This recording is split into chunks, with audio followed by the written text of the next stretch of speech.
नमस्कार दोस्तों, आप देख रहे हैं द हिंद 24 न्यूज। निर्दलीय प्रत्याशी राजवीर सिंह खत्री कई वर्षों से पूर्ण रूप से जनता की सेवा के लिए समर्पित हैं और गरीबों की मसीहा के नाम से जाने जाते हैं।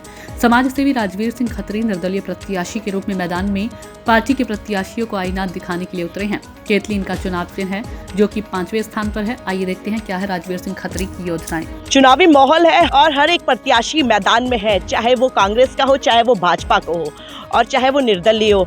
हर एक प्रत्याशी बड़ी जोर शोर से मेहनत में लगा हुआ है और दिन प्रतिदिन जनसंपर्क तेज कर रहा है। और आपको पता ही है कि 2 दिन बाद चुनाव का दिन है और सभी प्रत्याशी बड़ी मेहनत के साथ जनसंपर्क में लगे हुए हैं। तो वहीं मेरे साथ मौजूद हैं और well known personality mister Rajveer Singh Khatri, जिनको सब जानते हैं और गरीबों के मसीहा के नाम से ये जाने जाते हैं।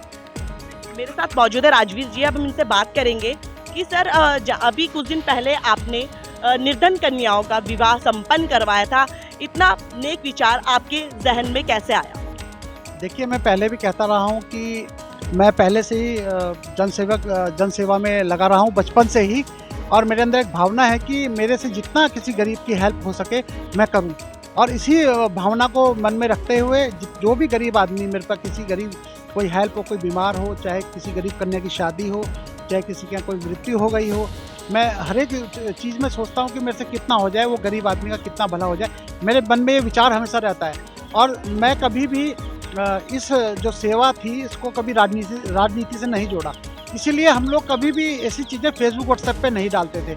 और अब चुनाव है तो सबने कहा भैया नहीं, आपको बताना चाहिए कि आपने क्षेत्र के लिए क्या क्या किया है। तब अब मजबूरन हमें फेसबुक व्हाट्सएप पे बताना पड़ रहा है, आपके समाचार में बताना पड़ रहा है कि मैं बचपन से ही समाज सेवा में जुड़ा रहा हूँ और मैंने बहुत सारी निर्धन कन्याओं का विवाह कराया है। मैं शायद बता भी ना पाऊँ कितनी। और कोरोना जब महामारी थी उस समय मैं गारंटी के साथ कह सकता हूँ कि चैलेंज के साथ कह सकता हूँ कि हमारे से ज़्यादा जो राशन था वो किसी भी डोईवाला के आदमी ने नहीं दिया होगा। एक मेरा अगला सवाल है, आप डोर टू डोर कन्वेंसिंग कर रहे हैं, क्षेत्र का भ्रमण कर रहे हैं और आप प्रत्याशी भी हैं, तो किस तरह से आप देखते हैं क्या क्या मुख्य चीज़ों पर कार्य करने की ज़रूरत है, किन किन क्षेत्र में विकास की ज़रूरत है? देखिए, रोड, बिजली, पानी तो सब देते ही हैं।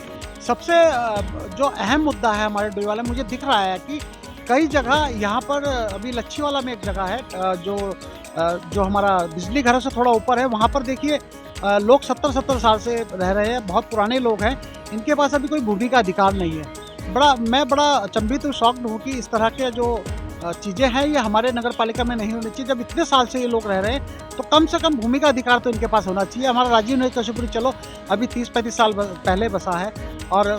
और एक और जो हमारा एक एरिया है भानिया वाला, उसमें बंदोबस्त प्रक्रिया पूरी ना होने के कारण जो रजिस्ट्री होल्डर भी हैं उनके नाम कई जगह ज़मीन नहीं हुई है, कई ज़मीनें विवादित पड़ी हैं। लेकिन हमें ये जो हमारे यहाँ के जो नेता हैं, हम जिनको चुन के भेजते हैं, कहीं ना कहीं वो इन चीज़ों को दरकिनार करते हैं, क्योंकि उन्हें पता है कि हम बड़ी पार्टी के नेता हैं और हमें लोग वोट दे ही देंगे, काम हम करें ना करें। ये काम मेन होते हैं जनता की समस्या के। अगर आप रोड, बिजली, पानी बनाएंगे, रोड देंगे, बिजली देंगे, पानी देंगे, तो ये तो आपके पास बजट आता है वो देंगे, लेकिन कुछ ऐसा काम भी कीजिए ना जिससे जनता का भला हो। जैसे कि अगर इनके पास ये पट्टा इनके नाम नहीं होगा तो ये बच्चों का अपना मूल निवास नहीं बना सकते, अपना जाति निवास नहीं बना सकते। बहुत सारी चीज़ें ऐसी हैं जो नहीं हो सकती, इनको किसी आवास योजना का लाभ नहीं मिल सकता। तो ये लोग हिंदुस्तान में जो वोट दे रहे हैं किस कारण से दे रहे हैं, हमारे भारतवर्ष में वोट दे रहे हैं किस कारण से दे रहे हैं, इनको कम से कम ये भूमि का अधिकार तो यहाँ पे मिलना चाहिए। मैं इनसे विश्वास दिलाता हूँ, अगर हम नगर पालिका में आए तो मैं इन सब की हक की लड़ाई अवश्य लड़ूंगा। कहीं ना कहीं हम देखते हैं कि चाहे राजीव नगर की बात हो, चाहे लच्छीवाला की बात हो या किसी अन्य स्थान की बात हो, लोगों के मकान तो हैं, सरों पे छत तो है, लेकिन उनको मालिकाना हक नहीं मिला है। तो आप उस चीज़ के लिए भी प्रयास कर रहे हैं, तो किस तरह का कार्य आप उन लोगों के लिए करेंगे? देखिए, नगर पालिका अध्यक्ष बनने के बाद हमारा दायित्व बन जाएगा, अगर जनता के आशीर्वाद से हम बने तो ये दायित्व बन जाएगा। जो भी हमारी जनता है, किसी भी क्षेत्र की हमारी जनता है, अगर उस दिक्कत में है तो हमारी नैतिक जिम्मेदारी बनती है कि उस समस्या का हम समाधान करें। और रही भूमि के अधिकार की बात, इस भूमि के अधिकार के लिए हम लड़ाई लड़ेंगे। हमें स्टेट गवर्नमेंट से लड़नी पड़े, चाहे हमें सेंट्रल गवर्नमेंट से लड़नी पड़े, हम अपने लोगों के लिए हमेशा लड़ाई लड़ेंगे। और मैं ये नहीं कहता कि करा ही दूंगा, लेकिन भरपूर कोशिश करूंगा कि इनको भूमि का अधिकार मिल सके। कहीं कहीं ना कहीं हमें देखने को मिलता है, स्पेशली कुछ ही जगह ऐसी हैं, चाहे राजीव नगर ले लो, चाहे केशवपुरी ले लो, नशा चरम सीमा पर है। छोटे छोटे बच्चे, युवा नशे की ओर आकर्षित हो रहे हैं। उनके लिए कैसे आप कार्य करेंगे, उनको एडिक्शन से कैसे दूर करवा पाएंगे? देखिए, उनके लिए, बच्चों के लिए हम बहुत बढ़िया योजना लाई है हमने कि हम बच्चों को 12 से 18 साल तक के बच्चों को माँ बाप से लेंगे 1-1.5 घंटे के लिए। उनके अंदर हम वो स्किल्स डालेंगे जो उनके अंदर क्वालिटी है, हम पहचानेंगे वो बच्चा किस क्षेत्र में अच्छा कर सकते हैं। जो पढ़ाई में अच्छा कर सकता है उसको पढ़ाई में डालेंगे, जो बच्चा गेम्स स्पोर्ट्स में जा सकता है उसको स्पोर्ट्स में डालेंगे, कोई बच्चा मैकेनिकल में जा सकता है उसको मैकेनिकल में डालेंगे, कोई बच्चा जैसे का अच्छा कोई इंजीनियर बन सके, डॉक्टर बन, हम सब चीज़ की तैयारी निःशुल्क कराएंगे। और अगर हम जीतेंगे तो क्योंकि हमारे पास नीयत भी है और हमारे पास लोग भी हैं जो इस चीज़ की ट्रेनिंग देंगे। और मैं आपको बता दूं कि हमारे डोईवाला में जो कॉलोनियाँ हैं वो अव्यवस्थित तरीके से बनी हुई हैं, लेकिन हमारा जो अठूरवाला विस्थापित था वो बिल्कुल प्री प्लान बसा था और वो सुंदर बन सकता था।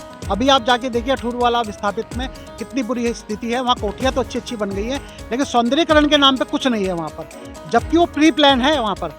और जगह जगह देखिए कूड़े के ढेर पड़े हैं, जगह जगह पाइपलाइन फूटी हुई है, नालियाँ बंद पड़ी हैं, नालियों में इतना कूड़ा करकट पड़ा है। जो 1-2 जो खाले आते हैं जंगल से, उनमें लोगों ने कूड़ा डाल के उसको वो कर रखा है। मैं विश्वास दिलाता हूँ कि जब हम नगर पालिका अध्यक्ष अगर हम बन गए लोगों के आशीर्वाद से, प्यार से, वोट से, तो उस अठूरवाला को हम कायाकल्प कर देंगे। वैसे भी हमने संकल्प ले रखा है कि हम पूरे अपने डोईवाला को, नगर पालिका को ऐसा सुंदर बनाएंगे कि हमें ज़बरदस्ती किसी का फ़ोन लेके एसएमएस ना करना पड़े। लोग खुद एसएमएस करें कि हमारा जो डोईवाला है सुंदर है, साक्षर है और साफ है। कहीं ना कहीं हम देखते हैं कि हमारे जो नगर पालिका से रिलेटेड जितने भी कूड़ा मैदान है उसके पास की कॉलोनियाँ जो हैं काफ़ी पीड़ित हैं, स्मेल के चलते, मक्खियों के चलते, और तरह तरह की बीमारियां भी देखने को मिल रही हैं। तो क्या कहना चाहेंगे, किस तरह से आप उनको प्रोटेक्ट कर पाएंगे? अगर हमारे जो कूड़ा घर है उससे किसी को कोई प्रॉब्लम हो रही है तो उस पर लोगों के घर में कोई बदबू ना जाए, उसके लिए हमें व्यवस्था करनी पड़ेगी। भले ही हम बदबू की व्यवस्था तो शायद ना करें, लेकिन इस तरह की व्यवस्था करेंगे कि उससे कोई हानि ना पहुंचे उनको। हम उसको कवर्ड करेंगे या कुछ भी करेंगे, इस तरह का कोई वो प्रोजेक्ट लगाएंगे। वहाँ पर एक प्रोजेक्ट है भी जो जितना भी गीला सूखा कूड़ा आता है उसको वो जलाकर उसको ख़त्म कर देते हैं। तो इस तरह का हम प्रोजेक्ट बड़ा लगाना पड़ा तो हम बड़ा भी लगाने की कोशिश करेंगे, जिससे कि हमारे जो क्षेत्र की जनता है उसको कोई प्रॉब्लम ना हो। आज के टाइम में लोग वेल एजुकेटेड हैं, सभी शिक्षित हैं, लेकिन कहीं ना कहीं हम देख रहे हैं कि सभी पार्टी है, चाहे कांग्रेस की हो चाहे भाजपा की हो, कहीं ना कहीं लोगों की धारणा बनी हुई है कि इस प्रत्याशी के पास कांग्रेस का या फिर भाजपा का सिंबल होगा तो ही हम उसको वोट करेंगे। कहीं ना कहीं हम ये नहीं देख पा रहे कि सामने वाला चाहे कितना भी स्ट्रॉन्ग कैंडिडेट हो और विकास करने के लिए सक्षम हो, लेकिन फिर भी हम एक ही धारणा बनाए हुए हैं कि कांग्रेस का हो या भाजपा का हो, हम केवल वही मोहर लगाएंगे, उसी को वोट करेंगे। तो ऐसे लोगों की जिनकी धारणा ये बनी हुई है उनके लिए क्या अपील करना चाहिए? देखिए, मैं यही अपील करना चाहूँगा कि ये धारणा बदलें अपनी। आप ये देखिए कि आपके बीच में रह कौन सकता है और इस क्षेत्र का विकास कौन कर सकता है। अगर आपको लगता है कि भाजपा कांग्रेस विकास कर सकती है तो आपने वोट देके उन्हें देखा है, आप पहले से ही उनको वोट देते आ रहे हैं। एक बार अपने निर्दलीय प्रत्याशी अपने भाई को वोट देके देखिए। मैं विश्वास दिलाता हूं कि मैं 24 घंटे आपके साथ खड़ा रहूंगा और जितनी भी समस्याएं मैंने बताई हैं, चाहे वो सफाई की समस्या हो, चाहे रोड की समस्या हो, चाहे किसी कॉलोनी की समस्या हो, भूमि के अधिकार की समस्या हो, चाहे कोई पुल बनाने की समस्या हो, मैं सब पर खरा उतरूंगा। चाहे वो नशा मुक्त करने की वो है, मेरा संकल्प है। स्मैक मुक्त सूखा नशा जो है ये हम पूरे डोईवाले से 3 महीने की गारंटी के साथ हम इसको भगाएंगे। चाहे हमने गौशाला बनाने का संकल्प किया है, 1 महीने के अंदर हम गौशाला बनाएंगे। ये सारे संकल्प हम पूरे करेंगे, एक के बाद एक हम सारे संकल्प आपको देखिए। अगर हम जीते आप सब लोगों के आशीर्वाद से, जनता के आशीर्वाद से, तो हम जरूर ये संकल्प पूरे करेंगे, आप देखिएगा। तो ये थे हमारे साथ राजवीर खत्री जी, जो कि समाज सेवी है और कहीं ना कहीं लोगों की मदद करने के लिए सबसे आगे रहते हैं। चाहे कोई बीमार हो उसके लिए आगे हो, कोरोना काल से पीड़ित लोगों को इन्होंने काफ़ी मदद करी है, निर्धन कन्याओं की शादियों में इन्होंने काफ़ी मदद की है, कन्याओं का विवाह इन्होंने संपन्न कराया है, पूर्ण रूप से जनता को समर्पित है। तो ऐसे ही खबरों के साथ आप हमारे साथ बने रहिए आरती वर्मा के साथ। ऐसे ही तमाम खबरों के लिए जुड़े रहिए द हिंद 24 न्यूज के साथ।